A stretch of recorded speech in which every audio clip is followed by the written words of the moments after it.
මේ වෙනකොට හැමෝම වගේ Wi-Fi පාවිච්චි කරනවා. ඇත්තටම ඔයාලා Wi-Fi ගැන දන්නවද? ප්‍රධාන Wi-Fi versions 7ක් මේ වෙනකොට ඇවිල්ලා තියෙනවා. ඒ වගේම Wi-Fi bands කීපයකුත් තියෙනවා. ගොඩක් අය මේ දේවල් පටලගෙන ඉන්නවා. ඒක නිසා මං හිතුවා Wi-Fi ගැන වීඩියෝ එකක් කරන්න. ඔයා Wi-Fi ගැන දැනගන්න ඕන හැම දෙයක්ම මේ වීඩියෝ එකෙන් බලමු.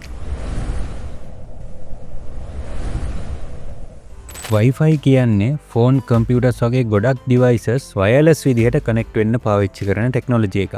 ගොඩක්ම ඉන්ටර්නෙට් පාවිච්චි කරන්න routers වලට connect වෙන්න තමයි අපි මේ Wi-Fi පාවිච්චි කරන්නේ. Wi-Fi වලදී රේඩියෝ තරංග පාවිච්චි කරලා data යැවීම සහ ලබා ගැනීම සිද්ධ කරනවා. මේ රේඩියෝ තරංග විවිධ සංඛ්‍යාත එහෙම නැත්නම් frequencies වලින් Wi-Fi වලට පාවිච්චි කරනවා. ඒ වගේම මේ frequency එක මනින්නේ gigahertz කියන මිනුම් මේකකින්. මෙතෙන්දි gigahertz එකක් කියන්නේ megahertz 1000ක්. එතකොට megahertz එකක් කියන්නේ kilohertz 1000ක්. එතකොට hertz බිලියනයක් තමයි gigahertz එකක් වෙන්නේ. මෙතෙන්දි hertz එකක් කියලා හඳුන්වන්නේ රේඩියෝ තරංගයක තියෙන එක සම්පූර්ණ සයිකල් එකක්. අපිට Wi-Fi වලදී 2.4, 5 සහ 6 GHz විදියට Wi-Fi frequency bands තුනක් බලා ගන්න පුළුවන්. Wi-Fi frequency bands එකක් අරගෙන බැලුවොත් මේ එක band එකක frequency range එකක් ඒ කියන්නේ සංඛ්‍යාත පරාසයක් පාවිච්චි කරනවා. උදාහරණයක් විදිහට 2.4 GHz වලදී megahertz 2400 ඉඳලා 2484 වෙනකම් frequency එකක් පාවිච්චි කරනවා. මේ range එකත් කොටස් වලට බෙදනවා. ඒ එක කොටසකට අපි කියනවා channel එකක් කියලා. මේක එක්සාම්පල් එකකින් ඔයාලට පැහැදිලි කරොත් Wi-Fi band එකක් කියන්නේ පාරක් කියලා හිතුවොත් Wi-Fi channels කියලා කියන්නේ ඒ පාරේ තියෙන lanes වගේ. එතකොට පාරක வாகන වලට යන lanes කීපයක් තියෙනවා වගේ Wi-Fi band එකක දත්ත එහා මෙහා අරගෙන යන channels කීපයක් තියෙනවා. අපි දැන් බලමු 2.4 GHz Wi-Fi band එක ගැන. මේ Wi-Fi band එකේදී අනිත් frequency bands වලට වඩා අඩු frequency එකක් තමයි පාවිච්චි කරන්නේ. ඒක නිසා සාපේක්ෂව වැඩි දුරක් සහ බිත්ති වගේ ඝන දේවල් හරහා ගමන් කිරීමේ හැකියාවක් තියෙනවා. ලොකු ඒරියා එකක් Wi-Fi වලින් කවර් කරගන්නවා නම් ඉතින් අනිවාර්යයෙන්ම 2.4 බෑන්ඩ් එක පාවිච්චි කරන්න වෙනවා. ඒ වුණාට 5, 6 වගේ බෑන්ඩ්ස් එක්ක බලනකොට අඩු ෆ්‍රීකවෙන්සි රේන්ජ් එකක් තමයි පාවිච්චි කරන්නේ. ඒක නිසා ස්පීඩ් එක අඩුයි. 2.4 බෑන්ඩ් එකේදී මෙගාහර්ට්ස් 20ක channels 14ක් පාවිච්චි කරනවා. ඒ වගේම මේ 2.4 බෑන්ඩ් එකේ තියෙන අවාසිය තමයි baby monitors, microwaves oven, cordless phones, bluetooth devices වගේ මේ දේවල් 2.4 frequency එකට සමාන frequency එක පාවිච්චි කරන හින්දා අපිට ඕන කරන Wi-Fi signal වලට බාධාවන් එහෙම නැත්නම් විකෘති වීම ඇති වෙන්න පුළුවන්. මේ දේවල් වලට Wi-Fi interference කියලා කියනවා. මේ interference නිසා speed එක අඩු වෙනවා. ඊළඟට බලමු 5 GHz Wi-Fi band එක. මේකෙදී මෙගාහර්ට්ස් 5150 ඉඳලා 5850 දක්වා රේන්ජ් එකක් පාවිච්චි කරනවා. ඒ වගේම Wi-Fi channels 25ත් 30ත් අතර ප්‍රමාණයක් පාවිච්චි වෙනවා. ඒ නිසා අනිවාර්යයෙන්ම 2.4 බෑන්ඩ් එකට වැඩිය ස්පීඩ් එක වැඩි. මේකෙදී 2.4 බෑන්ඩ් එකේදී තිබ්බ මෙගාහර්ට්ස් 20 channels වලට අමතරව 40, 80, 160 කියන width එකක් තියෙන channels බලා ගන්න පුළුවන්. ඒ වගේම 5 GHz frequency එකක් පාවිච්චි කරන devices අපිට වැඩිය බලා ගන්න වෙන්නේ නැහැ. ඒක නිසා interference ගොඩක් අඩුයි. ඒ වුණාට වැඩි frequency එක නිසා දුර යන්න සහ බිත්ති වගේ ඝන දේවල් හරහා යනකොට වැඩි ශක්තිය හානියක් වෙනවා. මේ නිසා Wi-Fi coverage එක සාපේක්ෂව අඩුයි. ඊළඟට තියෙන්නේ 6 GHz band එක. මේකත් 5 GHz band එක වගේම range එක ටිකක් අඩුයි. නමුත් interference ගොඩක්ම අඩුයි. ඒත් එක්කම මෙගාහර්ට්ස් 5925ක ඉඳලා 7125ක් දක්වා ලොකු ෆ්‍රීකවෙන්සි රේන්ජ් එකක් පාවිච්චි කරනවා. ඒ වගේම මේ රේන්ජ් එක channels 59කට වෙන් කරලා තියෙන්නේ.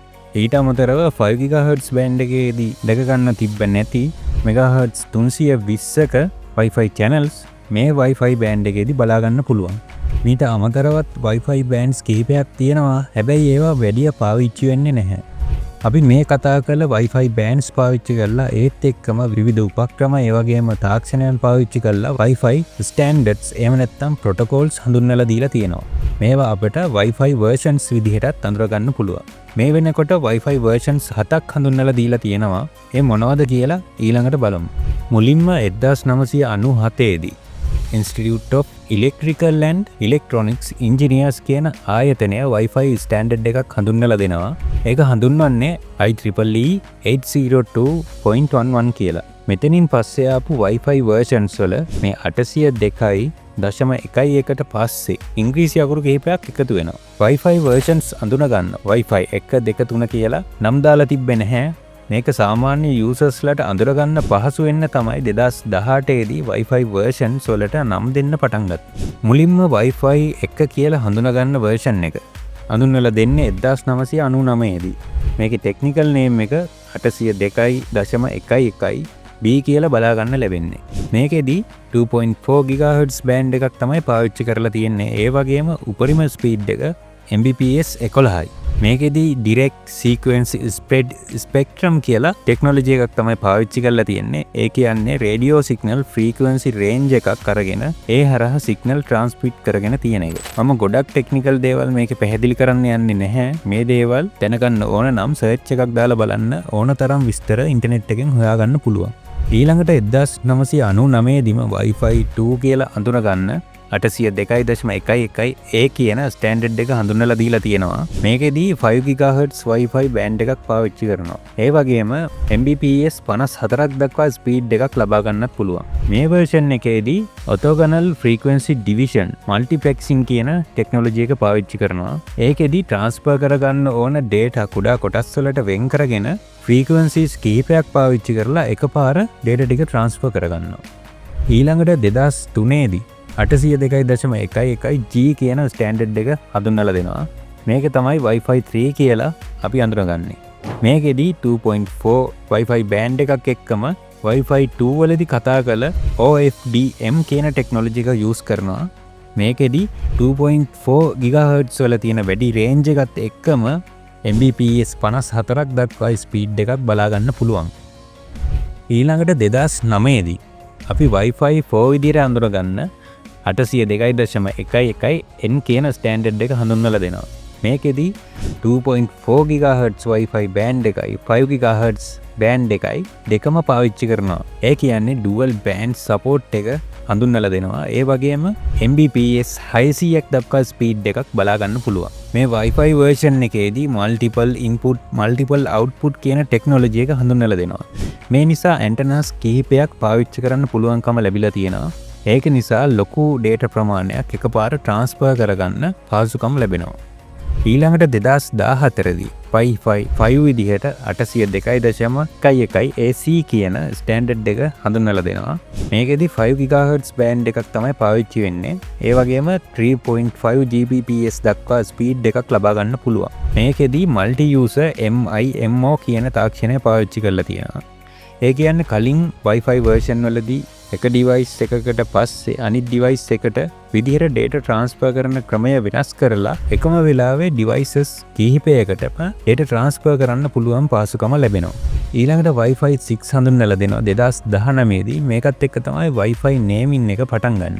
මේක IEEE standard 802.11 AX විදිහට හඳුන්වනවා. මේකෙදි 2.45 කියන Wi-Fi bands දෙකම use කරනවා. ඒ වගේම මේකෙදි 9.6 Gbps දක්වා ස්පීඩ් එකක් ලබා ගන්න පුළුවන්. Wi-Fi 2 වලදී හඳුන්වලා දුන්න OFDM තාක්ෂණය ටිකක් වැඩි දියුණු කරලා orthogonal frequency division multiple access කියන තාක්ෂණය මේකෙදි පාවිච්චි කරනවා. මෙතෙන්දී data එක device එකකට අරගෙන යනවා වෙනුවට devices කීපයකටම එකපාර අරගෙන යනවා. ඊට අමතරව target wake time කියලා තාක්ෂණයක් හඳුන්වලා දුන්නා. මේක නිසා ෆෝන් ලැප්ටොප් වගේ මොබයිල් ඩිවයිසස් වල බැටරි යූසේජ් එකත් අඩු කරනවා. ඒත් එක්කම මේ Wi-Fi 6 වලට 2021 දී extended version එකක් හඳුන්වලා දෙනවා Wi-Fi 6E කියලා. මේ Wi-Fi 6E වලදී 2.45 bands වලට අමතරව 6 GHz Wi-Fi band එක හඳුන්වලා දෙනවා. Wi-Fi 6 වලදී තියෙන වාසිය තමයි interference ගොඩක් අඩුයි. ඒ වගේම ගොඩක් හොඳ stable connection එකක් බලා ගන්නත් පුළුවන්. ඒ වගේම මේ Wi-Fi 6 කියන version දෙකේදීම එකපාර ගොඩක් devices පාවිච්චි කිරීමේ හැකියාව තියෙනවා. අන්තිමට Wi-Fi 7 කියන 802.11be කියන version එක 2024 දී හඳුන්වලා දෙනවා. මේකෙදි 2.456 කියන bands තුනම පාවිච්චි කරනවා. ඒ වගේම ගොඩක් අඩු latency එකක් එක්ක 46 Gbps වෙනකන් ස්පීඩ් එකක් ලබා ගන්න පුළුවන්. මේකෙදි coordinated multi-user MIMO කියන තාක්ෂණය පාවිච්චි කරනවා. access point එහෙම නැත්නම් routers කිහිපයක් ටීම් එකක් විදිහට වැඩ කරලා data transfer කිරීම ගොඩක් කාර්යක්ෂමව සිද්ධ කරනවා. ඒ වගේම Wi-Fi bands කිහිපයක් එකපාර පාවිච්චි කරන්න පුළුවන් multi-link operation කියන තාක්ෂණයත් මේ Wi-Fi 7 වලදී පාවිච්චි කරනවා. Wi-Fi versions 7 1997 ඉඳලා මේ වෙනකන් මේ විදිහට තමයි දිනු වෙලා තියෙනවා අපිට බලා ගන්න පුළුවන් ඉන්නේ. මේ ටෙක්නොලොජිස් කොහොම වුණත් routers සහ devices ගන්නකොට ඒවා හදන regions අනුව Wi-Fi bands වල තියෙන සමහර channels පාවිච්චි කරන්නේ නැහැ. මීට අමතරව නිෂ්පාදනය කරන ආයතනය මේ devices වලට ලබා දෙන පහසුකම් එක්ක මේ කියපු ස්පීඩ් එක සහ සමහර දේවල් වෙනස් වෙන්න පුළුවන්. ඉතින් මේ දේවල් එක්ක ඔයාලට Wi-Fi ගැන හොඳ දැනුමක් ලැබෙන්නේ නැති කියලා මම හිතනවා. මේ දේවල් වලට අමතරව ඔයාගේ Wi-Fi coverage එක වැඩි කරගන්න ඕන නම් මේ වීඩියෝ එක බලන්න. ඒ වගේම ඔයාලගේ ගෙදෙට්ට එනකන් ඉන්ටර්නෙට් කොහොමද ලැබෙන්නේ කියලා මම වීඩියෝස් කිහිපයක් කරලා තියෙනවා. මේ ප්ලේලිස්ට් එකෙන් ඒකත් බලන්න. මේ වීඩියෝ එකත් එක්ක දිගටම එකතු වෙලා හිටියට ඔයාලට ගොඩක් ස්තුතියි. ඔයාලගේ අයිඩියාස් ප්‍රශ්න මොනවා හරි තියෙනවා නම් පහලින් කමෙන්ට් එකක් දාලා මේ වීඩියෝ එකත් ලයික් කරන්න. එහෙනම් ඊළඟ වීඩියෝ එකෙන් හම්බෙමු.